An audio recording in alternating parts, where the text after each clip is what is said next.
Hello everyone, my name is Marco Landry and this is my 10-step process to fix your fiberglass race fairings on your motorcycle. Let's do this.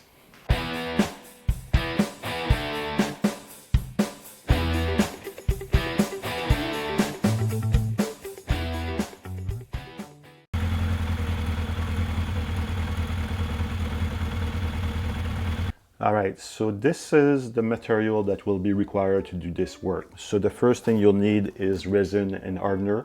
So you'll mix your hardener with the resin to have this chemical reaction to make sure that everything's going to cure fairly quickly. So when it comes time to decide the fiberglass, you have the matte or the cloth option. The matte you can see as all disorganized strands. It's very messy with this one, and it's also thicker. So sometimes it's a bit more difficult to apply this in tight areas. In my case, I prefer to use the cloth. I'll put several layers of it, and it's fairly easy to maneuver. So that's not only my preference, but again, depending on your application and the size of the damage area, your option might be more favorable. So you have to determine what works well for you. Once you're done with your first layer of fiberglass, normally you'll need to fill the holes. In my case, depending on the size of the hole, you can either go with the Bondo glass, which is basically strain of fibers in this paste, and you just apply it and it dries up to be very solid and gives you some structural integrity as well. If your hole that you're patching is bigger than the size of a dime, that's a good option. If you're dealing with something that's smaller than the size of a dime, I would say that the filler is more than enough to support that application. Both products will come with some cream hardener as well that you have to mix in order to create that chemical reaction again, so it's going to get hard and solid fairly quickly. Just follow the instructions in order to determine what's the right amount of hardener that needs to be mixed with these products. Once this is done and you have only some small pinholes that need to be patched or some small scratches, you can use the glazing putty. The glazing putty will be the final touch before you apply your primer. So that's another thing that you might need as well. I use a lot of masking tape just to make sure that I don't make a mess, and if there's something that's going to drip, that will prevent the bodywork from being just sticky or dirty. So tape always works well. And then acetone will be required to clean before you apply any of these products. So you clean your bodywork with the acetone, and you clean it after everything has been sanded as well. You'll definitely need some latex gloves, and also a respirator to make sure that you don't inhale any of these chemicals because they're pretty nasty. I'm using wax paper to roll. Normally I take a roll and I roll the wax paper on top of the fiberglass after I've laid it down, and it's pushing all the bubbles out. You will need some containers to mix these chemicals. So I like the solo cups because they're disposable and they are big enough so I can dip my brush inside. If you plan on painting yourself, you will need to have some primers so that you can prime everything before you paint, so that your paint is going to grab better on the bodywork. And after that, you will need some paint as well.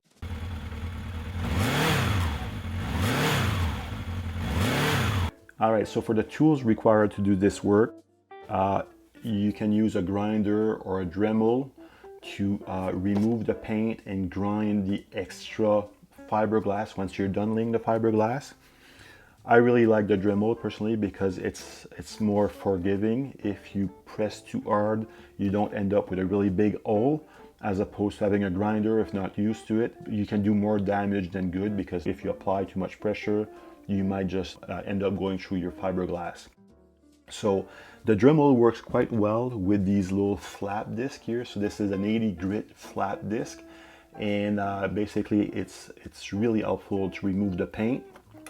I also have one of these grinding discs here that can be used for grinding a bigger surface. Obviously you can always use the bigger disc like this on top of your drill if you have a bigger surface to sand. So that's another good option too. If you don't have any of the electrical tools, you can always use just the regular 80 grit sandpaper with a block, and that will do the trick as well. Regardless, you will need the 80 grit sandpaper because the Dremel might not be able to reach in all the areas, so having the manual option is always good too. And if you plan on doing some painting in primer, you can use some 400 grit and 1000 grit and 1500 grit wet sandpaper to make sure that you have a nice and smooth surface once you're done painting and priming. In my case, I'm not going to do any of this, so I'm not going to spend too much time on the sandpaper required for painting and priming. The other tools required to do the work will be the scissors to cut the fiber. And I always like to have a knife as well to cut off the extra strand of glass that are sticking out once you're done glassing. So quite often I'll just use this to cut the excess, or the cutoff wheel from the Dremel does a great job for this as well. Paintbrushes will be required to press or to apply the resin on top of your mat or your cloth of fiber. I really like these because they allow you to push the air out of the resin and the fiberglass, and it gives you a much smoother surface. And you will need some spreader as well to spread the filler. So there's different sizes. In my case, I quite often just use a small one, but if you need a bigger one, you can use a bigger one. You can also use one of these to mix your filler and your hardener. The last thing that you want to consider when doing this work is to wear a mask and sunglasses, because the chemicals in the resin and the fastener are not really good for your health. Same thing with the acetone. You want to have the gloves and the mask to make sure you don't breathe this stuff. Obviously the glasses, when you're sanding and working with glass, you definitely don't want any of this dust to go in your eyes. So take the proper precaution. It only takes a minute, and you can avoid a lot of bad side effects.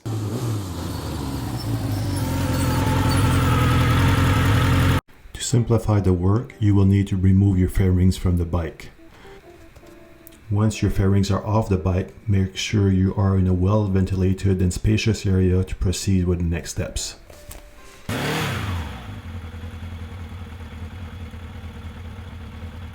Once your surface has been cleaned with acetone, use 80 grit sandpaper to roughen the surface around the damaged area.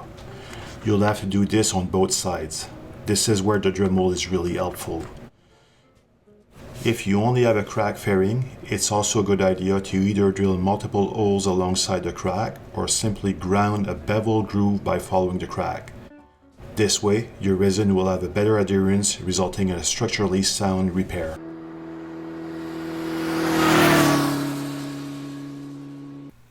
Now that the sanding is all done, I'll blow the dust off with some compressed air, and I'll use acetone to properly clean up the fairings before laying the fiberglass.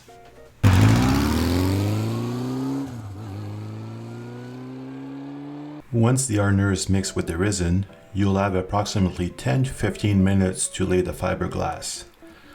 This is why you have to make sure you have everything ready prior to mixing your resin and the hardener.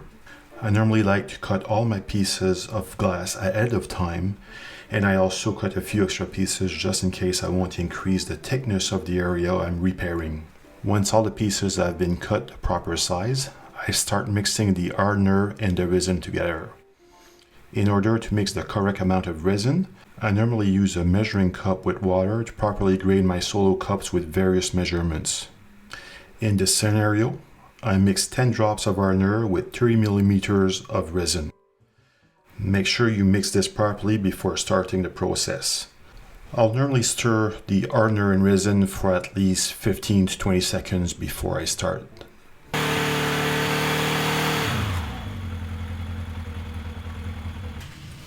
I'm starting the process by applying a layer of resin on the inside of the bodywork. Notice that I'm covering an extra 2 or 3 inches around the area that needs to be repaired. Once this is done, I'm gently positioning the first piece of glass in place with my fingers. I'll use my paintbrush to push or tap some resin into the cloth. Once the cloth changes color from white to gold, there's enough resin and you can add an extra layer of glass and keep dabbing resin on it. You'll notice here that I cover the hole on the external side of the fairing with some tape to avoid having the excess resin dripping on the undamaged area. In this example, I'm doing a two-sided repair. So I beveled the external side of the fairing to be able to add a piece of cloth without changing the thickness of the fairing. Once it dries up, I'll ground and sand this area, and I shouldn't need to add a lot of body filler. I normally use wax paper and a roller to eliminate any remaining air pockets and also to reduce the amount of sanding required. Once this is done, I normally let everything dry for a period of about 24 hours.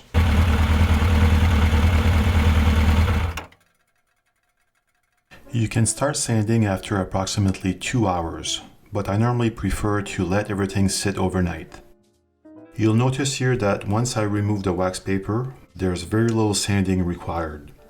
I'll use 80 grit paper to knock off the excess, and I normally use 200 grit paper to blend the edges. We're now ready to fill the small imperfections with body filler.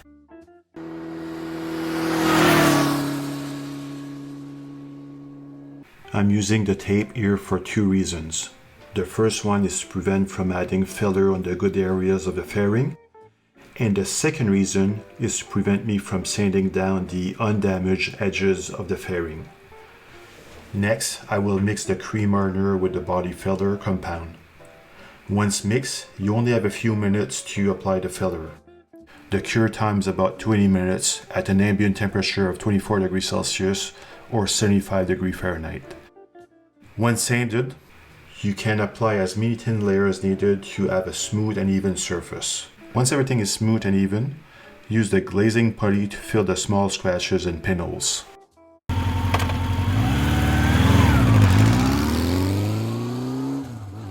As I mentioned previously, I normally prefer to bring my bodywork to a body shop to get everything painted properly. However, if you decide to do it yourself, after you're done priming, you will need to sand the primer with some 400 grit sandpaper. After the primer is dry and sanded, you will apply your base coat of paint. So you'll paint everything, and then once it's dry, normally I prefer to wait about 6 hours. You can sand with some 1500 and some 2000 grit sandpaper. So just a light sanding to reduce or remove the imperfections. After this is done, you can do 4 or 5 layers of grip coat, and these are just thin layers, and you'll wait at least 6 hours in between each coat before it dries up properly. Once this is done, you can start applying your clear coat. I normally put at least 3 layers of clear coat, and once you're done with the clear coat, let it dry for a minimum of 24 hours before you start polishing it. If you plan on using PlastiDip, I would say that this is probably not a good idea, because with some race fairings, they will most likely be exposed to some fuel or some gas. You know, quite often you fill the bike with gas and you drop some gas on the tank. This will not resist to fuel or gas. So that's why I don't like this. You can try to apply some coats of clear coat on top of your PlastiDip, so that might be increasing the resistance to fuel or gas. So if you have some really tight fasteners and you connect and disconnect them on a regular basis on your bodywork, I find that there's a tendency to rip the PlastiDip. So that's why I'm not a big fan of this. However, if you have a crash and you want to patch everything up very quickly and keep some fairly nice bodywork, you can patch this up on top of your regular paint for a couple of days. It will definitely hide the scratches quite well. But again, this is not my first option for race fairings. So that's it, folks. That was my 10-step process to fix your motorcycle fairings on your bike. If you have any questions or comments, please post them below, send me a note. And if that video is helpful, please smash that like button, and I will see you soon. Take care.